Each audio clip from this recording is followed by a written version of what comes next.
ఏంటంటే మా సుమి గురించి మీ అందరికీ తెలుసు, అంతా పాస్ అయ్యాడని. మేము అనుకోని రీతిగా బ్యాంక్కి వెళ్ళాల్సి వచ్చింది. మా దేవుడు అయితే మేమైతే అడగలేదు కాబట్టి పిల్లల్ని మేము ఇక్కడ ఉంచుకొని చదివిస్తామని అన్నారు. 5 రోజుల్లో అడిగినా కూడా చూసేవాళ్ళు, కానీ మా జీవితంలో మంచి సహాయం చేసేవాళ్ళు అందరికీ. మా దగ్గరికి వాడు ఎట్లా చదువుకుంటాడు, మా మాయడు కూడా మా దగ్గర ఉండలేదు. మాకైతే చదువు రాదు. ఆ బిడ్డ మాయలో సార్ చదువుకుంటారని చెప్తే వినేవాడు కాదు, ఎంత చెప్పినా వినేవాడు కాదు. మేమేం చేసినా కూడా మేమైతే చదువుకుంటున్నారా అని అడిగితే చదువుకుంటామని చెప్పేవాళ్ళు. స్కూల్లో రాసిన మార్కు 5 అని చెప్పేవాళ్ళు.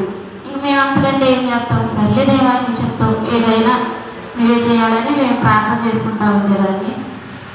ఇంక మా అన్నయ్య చదివిస్తాం అన్నప్పుడు మాకు చాలా సంతోషంగా ఉంది. మేము విడిచిపెట్టి పిల్లల్ని ఒకళ్ళని మా మాయడి దగ్గర, ఒకళ్ళు మా అన్నయ్య దగ్గర విడిచిపెట్టి వెళ్ళాం ప్రయాణానికి. అక్కడ నాగాపడ్డారు ఒకసారి అందరూ అనేవాళ్ళు, పిల్లల్ని చూసి రావచ్చు వెళ్ళారు. నేను అనేదాన్ని, మేము మంచి సేఫ్టీ ప్లేస్లో మా పిల్లల్ని విడిచిపెట్టాము, మాకంటే మంచిగా చూసుకునేవాడు దగ్గర విడిచిపెట్టాము. మాకు ఏం బాధ లేదు, మేము వెళ్ళాము. మేము ఒక్కరోజు కూడా నాగా పెట్టాము, మేము వెళ్ళాము. మా అన్నయ్యలు మా పిల్లలు బాగా చూసుకుంటారు, మా మాయ మొత్తమ్మ మా విషయం బాగా చూసుకుంటారు, మాకేం బాధ లేదని చెప్పారు. అక్కడ ఒక అన్నయ్యలు ఉన్నారు. అప్పుడు పిల్లలు చూసేవాళ్ళాక అన్నయ్య ఆశకు సెలవులు ఇస్తే ఇక్కడికి వచ్చాలా తాటికొండ వచ్చి వాళ్ళ అమ్మాయిని అక్కడ తీసుకొచ్చుకున్నాడు. ఒక చిన్న అమ్మాయిని 5వ తరగతి చదివే పిల్లని వాళ్ళు ఇంటికి తీసుకొచ్చుకున్నారు. చూసేవాళ్ళంట ఉన్నారు, వాళ్ళ తమ్ముళ్ళు వాళ్ళందరూ ఉన్నారు, కానీ వాళ్ళు చూడంట. దేవా నాకు అంత మంచి అన్నయ్య ఇచ్చావు. మరి ముఖ్యంగా మా వదిన వాళ్ళు, మా చిన్నక్క, మా పిల్లల్ని ఎంత బాగా చూసుకున్నారు, మేము కూడా చూసుకోవాలి. మంచి పనులు మాకు ఇచ్చాడు దేవుడు. ఈ రోజుల్లో ఎవరు కూడా అడిగినా కూడా చేసేవాళ్ళు లేరు. అడగకుండానే మాకు ఎన్నో మంచి పనులు మా జీవితాల్లో చేశారు. అంతే దేవుని కృప, మాదేమి లేదు. అయితే మేము వేటకాడ ఉన్నప్పుడు ఎగ్జామ్స్ కదా, దేవా మేము ఉంటే బాగుండేది, సుమి గడ్డ దగ్గర ఏదైనా నీ చిత్త ధరించి అని ప్రార్థన చేసేదాన్ని.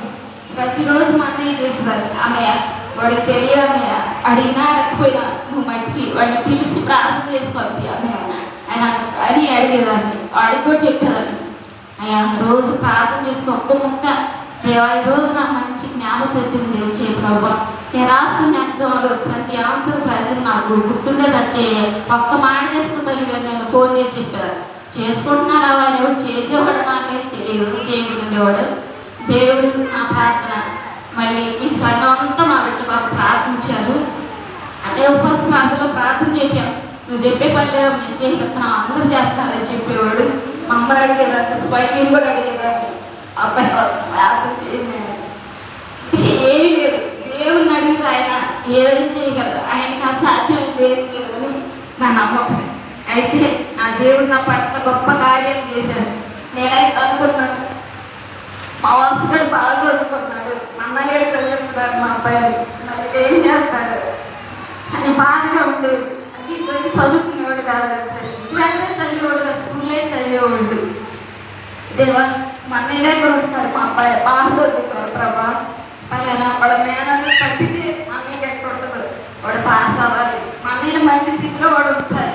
కానీ నాకంటే కూడా మా అన్నయ్య వాడి వల్ల మంచి పేరు తెచ్చుకోవాలి నేను ఒకటే అడిగేదాన్ని. దేవుడు నా ప్రార్థన అలిగించాడు. మీరు అందరూ కూడా మా బిడ్డ వారు ప్రార్థన చేశారు.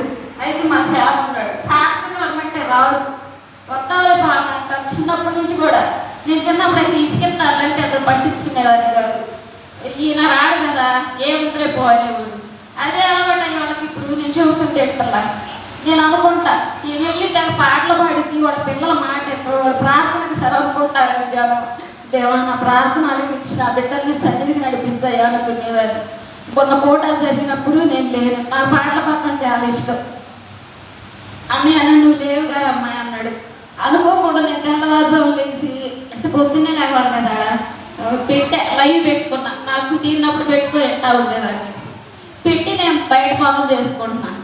సుమిగాడు పాట పాడుతున్నాడు ఏమవుతుంది నాకు. పక్కన చూసి ఏంటన్నా సుమిగాడు గొంతురాలు ఉరుగుతాలు చూసేవాళ్ళకి వాడు అసలు నాకు ఎంత అంటే మీరు అనుకోవచ్చు, చిన్న చిన్న పిల్లలు పాడుతున్నారు, మీ అబ్బాయి పాడేది మా అబ్బాయిలు ఇప్పుడు వాళ్ళ నాకు ఎంత సంతోషం అంటే అసలు నేను ఇక్కడ కోటాలకు రాలేదు ఫీలింగే లేదు నాలో. దేవా మీరు అంత గొప్పవాడు. ఆ రోజు మా పిల్లమాయి కూడా రాలేదు, మా ఇంట్లో ఎవరు రాలేదు. దేవా మా అవకాశాన్ని మా బిడ్డకి ఇచ్చావు. మా ఇంట్లో ఎవరో మీ సన్నిధిలో స్థుతించాలని అయ్యా మీరు మా పట్ల చేసిన మేలు బట్టి స్తోత్రంలని అసలు అందరూ చూపిస్తున్నాను. మీరు ఏమన్నా అనుకోండి, నాకే సంతోషం ఉంది. మా అబ్బాయి పాడుపడుతుంది, మా అబ్బాయి పాడుపడుతుంది అందరూ చూపిస్తుంటే నీ కొడుక బాగా పాడుతుంది అంటున్నారు. నిజంగా ఆడో రోజు పాట పాడటం దేవుని కృప, నాకెంతో సంతోషంగా ఉంది. అలాగే దేవుడు మా బిడ్డల్ని సన్నిధిలో ఎదగాలని మీరందరూ ప్రార్థించండి. మీరు ఉపవాస ప్రార్థనలో ఏ ప్రార్థన చేసినా అది జరుగుతుంది. నాకు కూడా తెలిసి నేను ఇక్కడ ఉన్నానప్పుడు ముఖ్యంగా మా శ్యామ వాడు కూడా బాగా చదువుకోవాలి, ఇద్దరు నా భర్త కూడా మారాలి. మేమందరం దేవుడి సన్నిధిలో మన్నే వెళ్తుంటే చాలా బాగా వేసింది. మేము కూడా అక్కడ ఎప్పుడు వెళ్ళాలి ప్రభు, మేమందరం కలిసి నేను ఎప్పుడు స్థుతించాలి ప్రభు అని దేవుడిని అడుగుతున్నాను. ఆయన చిత్తం ఏం లేదు జరగదు, కానీ ఆయన చేయగలడు. కథ మొత్తం మార్చగలిగే దేవుడు ఆయన. ఈ లోకంలో ఎవరు ఏమి చేయలేదు. ఆయన మీద ఆధారపడ్డప్పుడు ఆయన ఏదైనా చేస్తాడు. కానీ మీ అందరి ప్రార్థన నా ప్రార్థన ఆలకించి దేవుడు నా బిడ్డకి నేను ఒకటే అనుకున్న పాస్ అయితే సార్లే అన్ని మార్కులు అని నేను ఎక్స్పెక్ట్ చేయలేదు. మా అన్నయ్య అనేవాడు అమ్మాయి మీ అబ్బాయికి 5 పైన రమ్మ, మీ అబ్బాయికి 1 వాడు చదువుతాడు రమ్మాయి అనేవాడు. సుమి ఏంద్రా ఒకటి చెప్పారు, సుమి టెన్షన్ పడొద్దమ్మా, ప్రార్థన చేసుకో, మా చాలా ప్రార్థన చేసుకొని వెళ్ళు, ఆయనే సమస్తం చేయగలిగిన దేవుడు అని చెప్పేదాన్ని.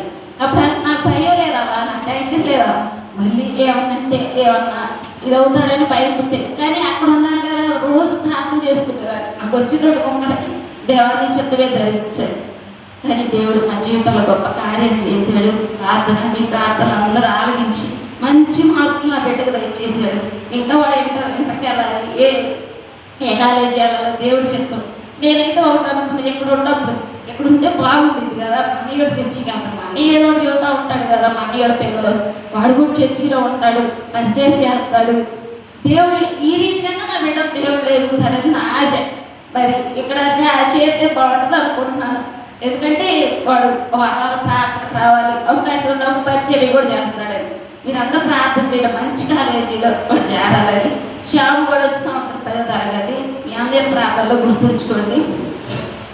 ఇదే నా చిన్న సాక్ష్యం. మీరు అవకాశం చిన్న పల్లవి వాడు